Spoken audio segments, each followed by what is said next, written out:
Wrapper വേടന് ഇതാ ഒരുങ്ങുന്നു സർക്കാർ വേദി. ഇടുക്കി ജില്ലയിലെ സർക്കാരിന്റെ 4ാം വാർഷികാഘോഷത്തിന്റെ സമാപന വേദിയിലാണ് വേടനെത്തുക.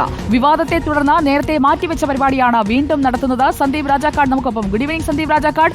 നേരത്തെ വേടൻ എത്ര സ്വീകാര്യത കിട്ടിയിരുന്നോ അതിന്റെ ഇരട്ടിയോ ഇരട്ടിയിലധികമോ സ്വീകാര്യത ഉണ്ടാകും. അത്രയധികം പേർ വേടനെ കേൾക്കാൻ ഈ പരിപാടിയിലെത്തും എന്നതല്ലേ മനസ്സിലാക്കേണ്ടത്. എപ്പോഴാണ് പരിപാടി? വിജയപാർവതി, ഗുഡ് ഈവനിംഗ്. തീർച്ചയായിട്ടും അത്തരത്തിൽ തന്നെയാണ്. നാളെ വൈകിട്ട് 7 മണിയോടുകൂടിയാണ് ഇടുക്കി ചെറുതോണിയിൽ വെച്ചിട്ട് പരിപാടി സംഘടിപ്പിക്കുക. വാഴത്തോപ്പിൽ വെച്ച് വേടന്റെ പരിപാടി സംഘടിപ്പിക്കുക എന്നുള്ളതാണ് നമുക്ക് മനസ്സിലാക്കാൻ സാധിക്കുന്നത്.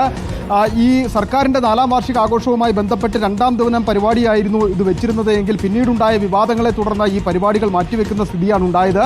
ആ പരിപാടി വീണ്ടും നടത്തുന്നതിന് വേണ്ടിയിട്ടുള്ള തീരുമാനത്തിലേക്ക് സംഘാടക സമിതി എത്തിച്ചേരുകയാണ് ഉണ്ടായത്. അതിന് ഏറ്റവും പ്രധാനമായിട്ടുള്ള കാര്യം CPIയും CPMും അടക്കം വേടന് പിന്തുണ പ്രഖ്യാപിച്ചുകൊണ്ട് മുന്നണിയാകെ നിൽക്കുന്ന ഒരു ഘട്ടത്തിൽ പരിപാടി ഒഴിവാക്കേണ്ടതില്ല എന്ന തീരുമാനത്തിലേക്ക് എത്തുന്നു.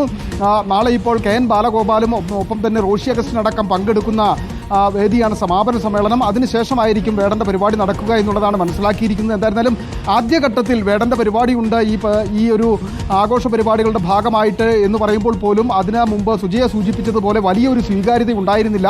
പക്ഷേ ഇന്നിപ്പോൾ സോഷ്യൽ മീഡിയ എടുത്ത് നോക്കുമ്പോൾ പോലും ഇടുക്കി ജില്ലയിൽ ആകെ വലിയ പ്രചരണം സ്വതന്ത്രമായി തന്നെ ആളുകൾ നടത്തുന്നു, വേടനോട് ഇഷ്ടമുള്ളവർ നടത്തുന്നു എന്നുള്ളതാണ്. ഈ പരിപാടിയിലേക്ക് വലിയൊരു ജനക്കൂട്ടം എത്തും എന്നുള്ളതിൻ്റെ ഒരു തെളിവ് കൂടിയായിട്ട് നമുക്ക് ആ ഒരു കാര്യത്തെ കാണാൻ സാധിക്കുന്നതാണ്. വലിയ വിമർശനങ്ങൾ ഉന്നയിച്ചവരൊക്കെ തന്നെ വേടന് പിന്തുണ പ്രഖ്യാപിച്ചുകൊണ്ട് ഇപ്പോൾ ഒപ്പം നിൽക്കുന്ന ഒരു സാഹചര്യമാണ് നമുക്ക് കാണാൻ സാധിക്കുന്നത്. അതുകൊണ്ട് തന്നെ ഈ സർക്കാരിൻ്റെ പരിപാടിയിലേക്ക് 4ാം വാർഷിക ആഘോഷവുമായി ബന്ധപ്പെട്ട് ഇടുക്കിയിലേക്ക് എത്തുമ്പോൾ ഏറ്റവും വലിയ വേദിയായി ഇടുക്കി മാറും എന്നുള്ളതാണ്. ഇതുവരെ പങ്കെടുത്ത പരിപാടിയിൽ നിന്നെല്ലാം വ്യത്യസ്തമായി വലിയൊരു ജനക്കൂട്ടം സന്ദീപ് രാജാക്കാടും സംഘവും ഒക്കെ തയ്യാറായിരുന്നോളൂ. റാപ്പ് ഷോ നമുക്ക് പ്രേക്ഷകരിലേക്കും എത്തിക്കാം. വേടനെത്തുന്നു ഇടുക്കിയിലേക്ക് സർക്കാർ പരിപാടിയിലേക്ക്.